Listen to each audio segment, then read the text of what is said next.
Chapter 14. It has always rankled in my mind that after I left Williamson & Brown's office, the cream was off the market. We ran smack into a long, moneyless period. 4 mighty lean years. There was not a penny to be made. As Billy Henriquez once said, it was the kind of market in which not even a skunk could make a cent. It looked to me as though I was in Dutch with destiny. It might have been the plan of Providence to chasten me. But really, I had not been filled with such pride as called for a fall. I had not committed any of those speculative sins which a trader must expiate on the debtor's side of the account. I was not guilty of a typical sucker play. What I had done, or rather, what I had left undone, was something for which I would have received praise and not blame north of 42nd Street. In Wall Street, it was absurd and costly. But by far the worst thing about it was the tendency it had to make a man a little less inclined to permit himself human feelings in the ticker district. I left Williamson's and tried other brokers' offices. In every one of them I lost money. It served me right, because I was trying to force the market into giving me what it didn't have to give, to wit, opportunities for making money. I did not find any trouble in getting credit, because those who knew me had faith in me. You can get an idea of how strong their confidence was when I tell you that when I finally stopped trading on credit, I owed well over $1 million. The trouble was not that I had lost my grip, but that during those 4 wretched years, the opportunities for making money simply didn't exist. Still, I plugged along, trying to make a stake and succeeding only in increasing my indebtedness. After I ceased trading on my own hook, because I wouldn't owe my friends any more money, I made a living handling accounts for people who believed I knew the game well enough to beat it even in a dull market. For my services, I received a percentage of the profits when there were any. That is how I lived. Well, say that is how I sustained life. Of course, I didn't always lose, but I never made enough to allow me materially to reduce what I owed. Finally, as things got worse, I felt the beginnings of discouragement for the first time in my life. Everything seemed to have gone wrong with me. I did not go about bewailing the descent from millions and yachts to debts in the simple life. I didn't enjoy the situation, but I did not fill up with self-pity. I did not propose to wait patiently for time and providence to bring about the cessation of my discomforts. I therefore studied my problem. It was plain that the only way out of my troubles was by making money. To make money, I needed merely to trade successfully. I had so traded before, and I must do so once more. More than once in the past, I had run up a shoestring into hundreds of thousands. Sooner or later, the market would offer me an opportunity. I convinced myself that whatever was wrong with me, and not with the market. Now, what could be the trouble with me? I asked myself that question in the same spirit in which I always study the various phases of my trading problems. I thought about it calmly, and came to the conclusion that my main trouble came from worrying over the money I owed. I was never free from the mental discomfort of it. I must explain to you that it was not the mere consciousness of my indebtedness. Any businessman contracts debts in the course of his regular business. Most of my debts were really nothing but business debts, due to what were unfavorable business conditions for me, and no worse than the merchant suffers from. For instance, when there is an unusually prolonged spell of unseasonable weather. Of course, as time went on and I could not pay, I began to feel less philosophical about my debts. I'll explain. I owed over $1 million, all of it stock market losses, remember. Most of my creditors were very nice and didn't bother me, but there were 2 who did bedevil me. They used to follow me around. Every time I made a winning, each of them was Johnny on the spot, wanting to know all about it and insisting on getting theirs right off. One of them, to whom I owed $800, threatened to sue me, seize my furniture, and so forth. I can't conceive why he thought I was concealing assets, unless it was that I didn't quite look like a stage hobo about to die of destitution. As I studied the problem, I saw that it wasn't a case that called for reading the tape, but for reading my own self. I quite cold-bloodedly reached the conclusion that I would never be able to accomplish anything useful so long as I was worried, and it was equally plain that I should be worried so long as I owed money. I mean, as long as any creditor had the power to vex me, or to interfere with the coming back by insisting upon being paid before I could get a decent stake together. This was all so obviously true that I said to myself, I must go through bankruptcy. What else could relieve my mind? It sounds both easy and sensible, doesn't it? But it was more than unpleasant. I can tell you, I hated to do it. I hated to put myself in a position to be misunderstood or misjudged. I myself never cared much for money. I never thought enough of it to consider it worthwhile lying for. But I knew that everybody didn't feel that way. Of course, I also knew that if I got on my feet again, I'd pay everybody off, for the obligation remained. But unless I was able to trade in the old way, I'd never be able to pay back that $1 million. I nerved myself and went to see my creditors. It was a mighty difficult thing for me to do, for all that most of them were personal friends or old acquaintances. I explained the situation quite frankly to them. I said, I'm not going to take this step because I don't wish to pay you, but because in justice to both myself and you, I must put myself in a position to make money. I have been thinking of this solution off and on for over 2 years, but I simply didn't have the nerve to come out and say so frankly to you. It would have been infinitely better for all of us if I had. It all simmers down to this. I positively cannot be my old self while I am harassed or upset by these debts. I have decided to do now what I should have done a year ago. I have no other reason than the one I have just given you. What the first man said was to all intents and purposes what all of them said. He spoke for his firm. Livingston, he said, we understand. We realize your position perfectly. I'll tell you what we'll do. We'll just give you a release. Have your lawyer prepare any kind of paper you wish, and we'll sign it. That was, in substance, what all my big creditors said. That is one side of Wall Street for you. It wasn't merely careless good nature or sportsmanship. It was also a mighty intelligent decision, for it was clearly good business. I appreciated both the goodwill and the business gumption.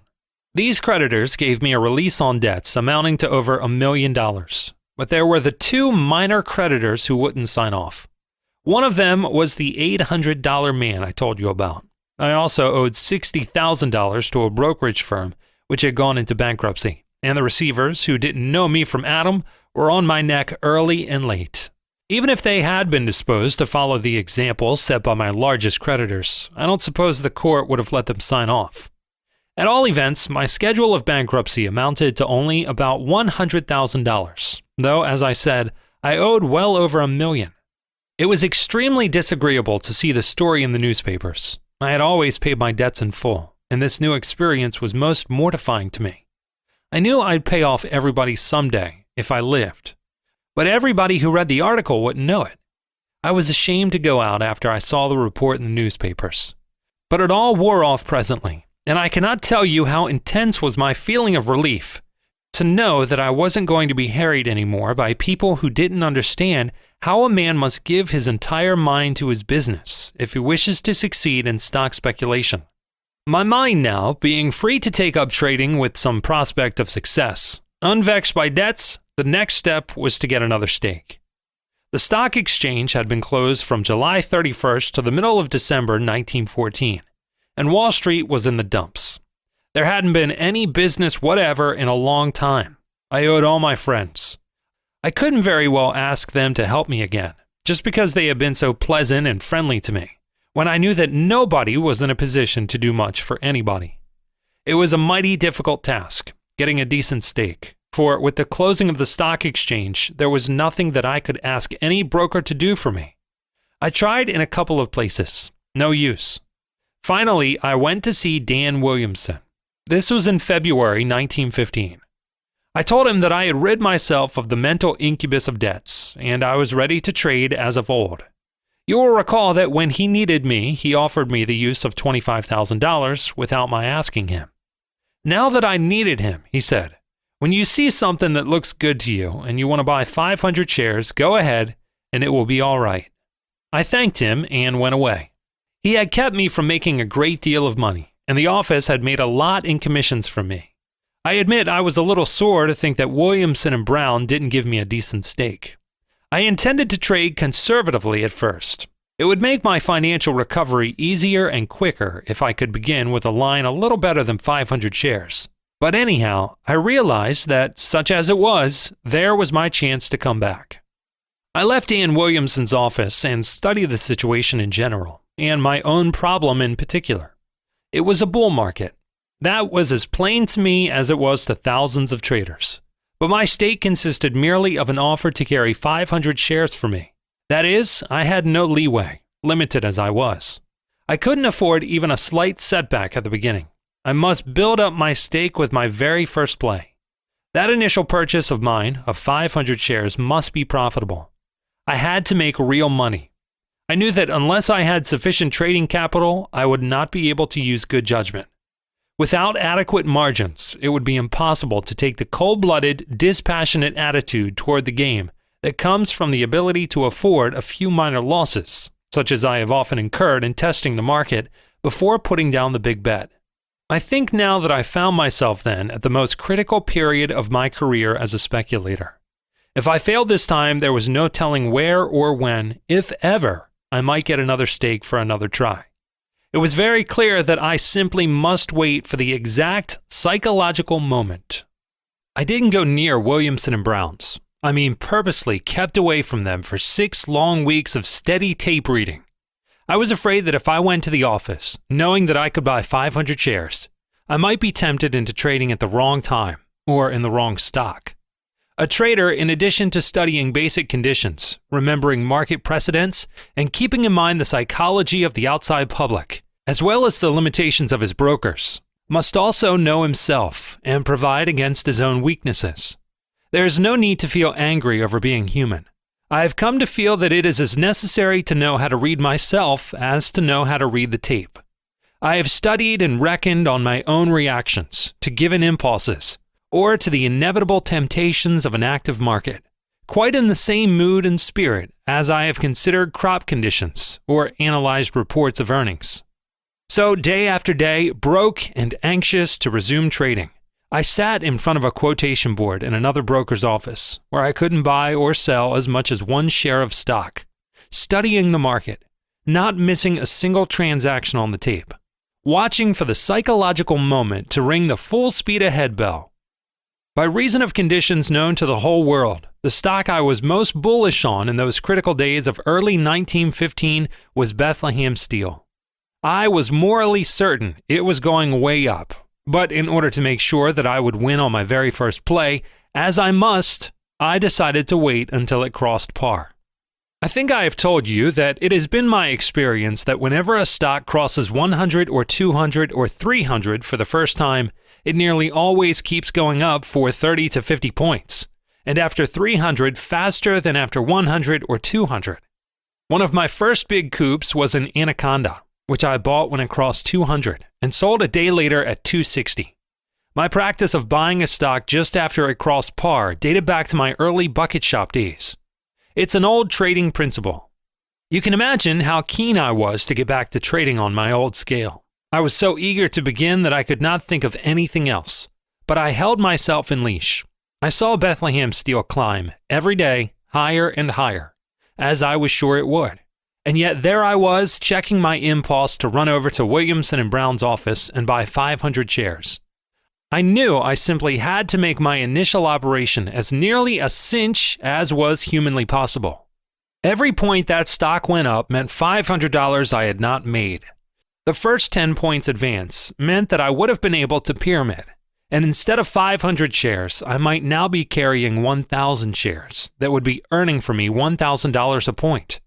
But I sat tight, and instead of listening to my loud-mouthed hopes or to my clamorous beliefs, I heeded only the level voice of my experience and the counsel of common sense. Once I got a decent stake together, I could afford to take chances. But without a stake, taking chances, even slight chances, was a luxury utterly beyond my reach. 6 weeks of patience, but in the end, a victory for common sense over greed and hope. I really began to waver and sweat blood when the stock got up to 90. Think of what I had not made by not buying when I was so bullish. Well, when it got to 98, I said to myself, Bethlehem is going through 100, and when it does, the roof is going to blow clean off. The tape said the same thing more than plainly. In fact, it used a megaphone. I tell you, I saw 100 on the tape when the ticker was only printing 98. And I knew that wasn't the voice of my hope or the sight of my desire, but the assertion of my tape-reading instinct. So I said to myself, I can't wait until it gets through 100. I have to get it now. It is as good as gone through par. I rushed to Williamson & Brown's office and put in an order to buy 500 shares of Bethlehem steel. The market was then 98. I got 500 shares at 98 to 99. After that, she shot right up and closed that night, I think at 114 or 115. I bought 500 shares more. The next day, Bethlehem steel was 145, and I had my stake, but I earned it. Those 6 weeks of waiting for the right moment were the most strenuous and wearing 6 weeks I ever put in. But it paid me, for I now had enough capital to trade in fair-sized lots. I never would have got anywhere just on 500 shares of stock. There is a great deal in starting right, whatever the enterprise may be, and I did very well after my Bethlehem deal. So well indeed that you would not have believed it was the self-same man trading. As a matter of fact, I wasn't the same man, for where I had been harassed and wrong, I was now at ease and right. There were no creditors to annoy and no lack of funds to interfere with my thinking, or with my listening to the truthful voice of experience. And so I was winning right along. All of a sudden, as I was on my way to sure fortune, we had the Lusitania break. Every once in a while, a man gets a crack like that in the solar plexus. Probably that he may be reminded of the sad fact that no human being can be so uniformly right on the market as to be beyond the reach of unprofitable accidents. I've heard people say that no professional speculator need have been hit very hard by the news of the torpedoing of Lusitania, and they go on to tell how they had it long before the street did. I was not clever enough to escape by means of advance information, and all I can tell you is that on account of what I lost through the Lusitania break, and one or two other reverses that I wasn't wise enough to foresee, I found myself at the end of 1915 with a balance at my broker's of about $140,000. That was all I actually made, though I was consistently right on the market throughout the greater part of the year. I did much better during the following year. I was lucky. I was rampantly bullish in a wild bull market. Things were certainly coming my way, so that there wasn't anything to do but to make money. It made me remember a saying of the late H. Rogers of the Standard Oil Company, to the effect that there were times when a man could no more help making money than he could help getting wet if he went out in a rainstorm without an umbrella. It was the most clearly defined bull market we ever had. It was plain to everybody that the Allied purchases of all kinds of supplies here made the United States the most prosperous nation in the world. We had all the things that no one else had for sale, and we were fast getting all the cash in the world. I mean that the wild world's gold was pouring into this country in torrents. Inflation was inevitable, and of course that meant rising prices for everything. All this was so evident from the first that little or no manipulation for the rise was needed. That was the reason why the preliminary work was so much less than in other bull markets. And not only was the war bride boom more naturally developed than all others, but it proved unprecedentedly profitable for the general public. That is, the stock market winnings during 1915 were more widely distributed than in any other boom in the history of Wall Street. That the public did not turn all their paper profits into good hard cash, or that they did not long keep what profits they actually took, was merely history repeating itself. Nowhere does history indulge in repetitions so often or so uniformly as in Wall Street. When you read contemporary accounts of booms or panics, the one thing that strikes you most forcibly is how little either stock speculation or stock speculators today differ from yesterday. The game does not change, and neither does human nature. I went along with the rise in 1916. I was as bullish as the next man, but of course I kept my eyes open. I knew, as everybody did, that there must be an end, and I was on the watch for warning signals. I wasn't particularly interested in guessing from which quarter the tip would come, and so I didn't stare at just one spot. I was not, and I never have felt that I was, wedded indissolubly to one or the other side of the market. That a bull market has added to my bank account, or a bear market has been particularly generous, I do not consider sufficient reason for sticking to the bull or the bear side after I received the get-out warning. A man does not swear eternal allegiance to either the bull or the bear side. His concern lies with being right.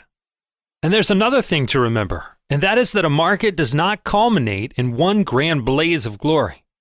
Neither does it end with a sudden reversal of form. A market can and does often cease to be a bull market long before prices generally begin to break. My long expected warning came to me when I noticed that, one after another, those stocks which had been the leaders of the market reacted several points from the top, and for the first time in many months did not come back. Their race evidently was run, and that clearly necessitated a change in my trading tactics. It was simple enough. In a bull market, the trend of prices, of course, is decidedly and definitely upward. Therefore, whenever a stock goes against the general trend, you are justified in assuming that there is something wrong with that particular stock. It is not enough for the experienced trader to perceive that something is wrong. He must not expect the tape to become a lecturer. His job is to listen for it to say, "Get out," and not wait for it to submit a legal brief for approval. As I said before, I noticed that stocks which had been the leaders of the wonderful advance had ceased to advance. They dropped 6 or 7 points and stayed there. At the same time, the rest of the market kept on advancing under new standard bears. Since nothing wrong had developed with the companies themselves, the reason had to be sought elsewhere. Those stocks had gone with the current for months. When they ceased to do so, though the bull tide was still running strong, it meant that for those particular stocks the bull market was over. For the rest of the list, the tendency was still decidedly upward. There was no need to be perplexed into inactivity, for there were really no cross-currents. I did not turn bearish on the market then, because the tape didn't tell me to do so. The end of the bull market had not come, though it was within hailing distance. Pending its arrival, there was still bull money to be made.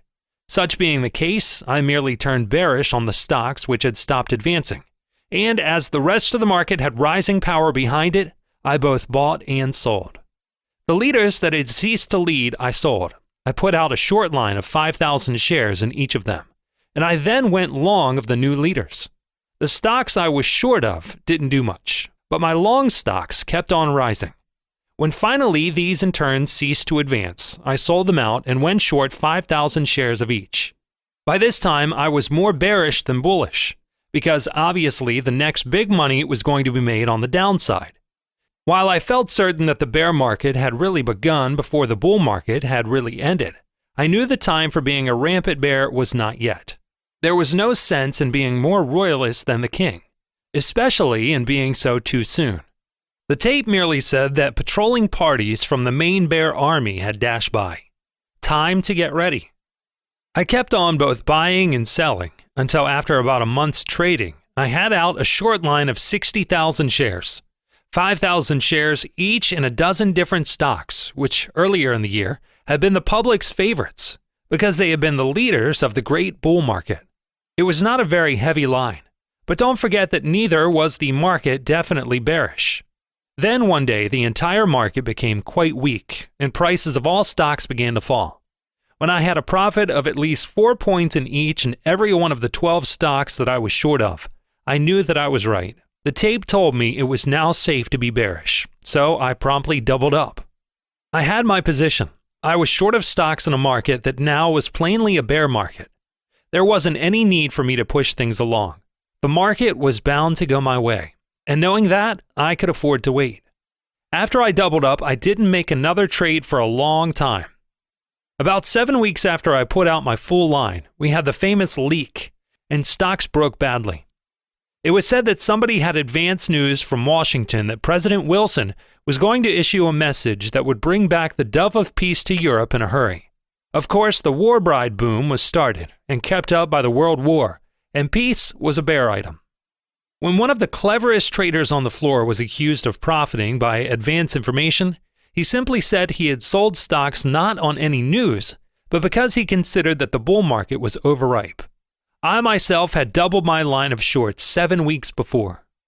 On the news, the market broke badly, and I naturally covered. It was the only play possible. When something happens on which you did not count when you made your plans, it behooves you to utilize the opportunity that a kindly fate offers you. For one thing, on a bad break like that, you have a big market. one that you can turn around in. And that is the time to turn your paper profits into real money. Even in a bear market, a man cannot always cover 120,000 shares of stock without putting up the price on himself. He must wait for the market that will allow him to buy that much at no damage to his profit as it stands him on paper. I should like to point out that I was not counting on that particular break at that particular time for that particular reason. But as I've told you before, my experience of 30 years as a trader is that such accidents are usually along the line of least resistance, on which I base my position in the market. Another thing to bear in mind is this: never try to sell at the top. It isn't wise. Sell after a reaction if there is no rally. I cleared about $3 million in 1916 by being bullish, as long as the bull market lasted, and then by being bearish when the bear market started. As I said before, a man does not have to marry one side of the market till death do them part. That winter I went south, to Palm Beach, as I usually do for a vacation, because I am very fond of saltwater fishing. I was short of stocks and wheat, and both lines showed me a handsome profit. There wasn't anything to annoy me, and I was having a good time. Of course, unless I go to Europe, I cannot really be out of touch with the stock or commodities markets. For instance, in the Adirondacks, I have a direct wire from my broker's office to my house. In Palm Beach, I used to go to my broker's branch office regularly. I noticed that cotton, in which I had no interest, was strong and rising. About that time, this was in 1917, I heard a great deal about the efforts that President Wilson was making to bring about peace. The reports came from Washington, both in the shape of press dispatches and private advices to friends in Palm Beach. That is the reason why one day I got the notion that the course of the various markets reflected confidence in Mr. Wilson's success. With peace supposedly close at hand, stocks and wheat ought to go down and cotton up.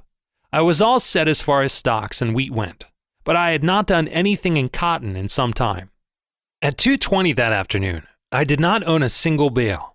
But at 2:25, my belief that peace was impending made me buy 15,000 bales as a starter. I proposed to follow my old system of trading, that is, of buying my full line, which I have already described to you. That very afternoon, after the market closed, we got the unrestricted warfare note. There wasn't anything to do except to wait for the market to open the next day. I recall that at Gridley's that night, one of the greatest captains of industry in the country was offering to sell any amount of United States steel at 5 points below the closing price that afternoon. There were several Pittsburgh millionaires within hearing. Nobody took the big man's offer. They knew there was bound to be a whopping big break at the opening. Sure enough, the next morning the stock and commodity markets were in an uproar, as you can imagine.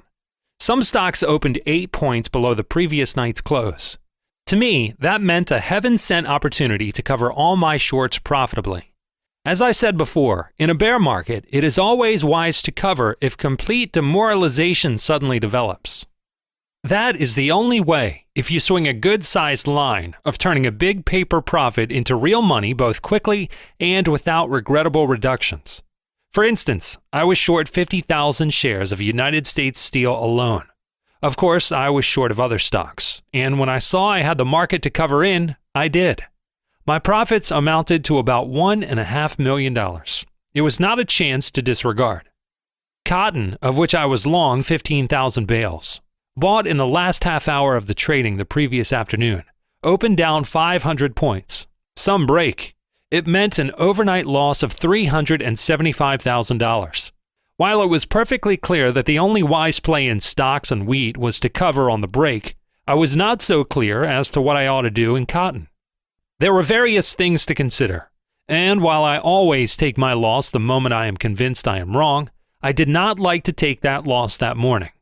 Then I reflected that I had gone south to have a good time fishing instead of perplexing myself over the course of the cotton market.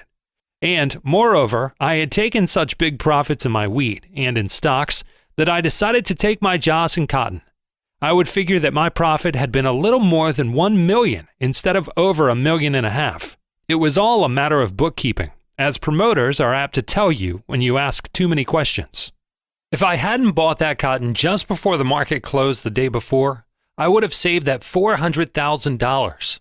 It shows you how quickly a man may lose big money on a moderate line. My main position was absolutely correct, and I benefited by an accident of a nature diametrically opposite to the conditions that led me to take the position I did in stocks and wheat.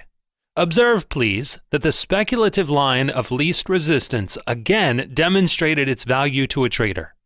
Prices went as I expected, notwithstanding the unexpected market factor introduced by the German note. If things had turned out as I had figured, I would have been 100% right in all three of my lines. For with peace, stocks and wheat would have gone down and cotton would have gone kiting up. I would have cleaned up in all three. Irrespective of peace or war, I was right in my position on the stock market and in wheat, and that is why the unlooked-for event helped. In cotton, I based my play on something that might happen outside of the market. That is, I bet on Mr. Wilson's success in his peace negotiations.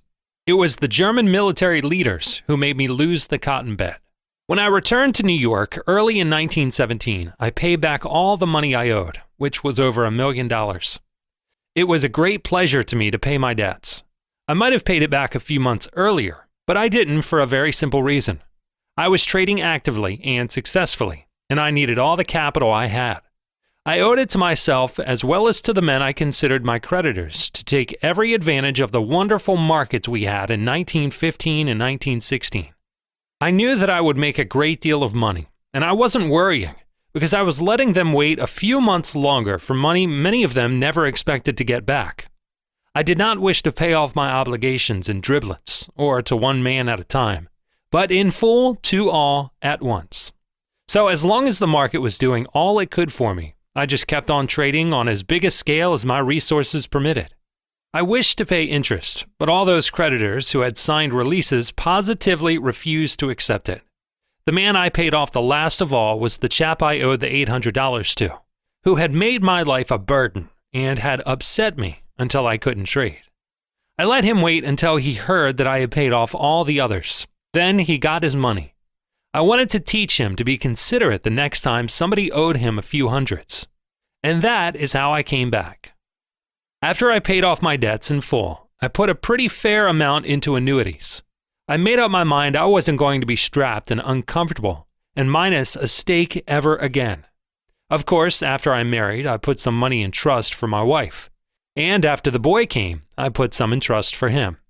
The reason I did this was not alone the fear that the stock market might take it away from me, but because I knew that a man will spend anything he can lay his hands on. By doing what I did, my wife and child are safe from me. More than one man I know has done the same thing, but has coaxed his wife to sign off when he needed the money and he has lost it. But I have fixed it up so that no matter what I want or what my wife wants, that trust holds. It is absolutely safe from all attacks by either of us, safe from my market needs, safe even from a devoted wife's love. I'm taking no chances.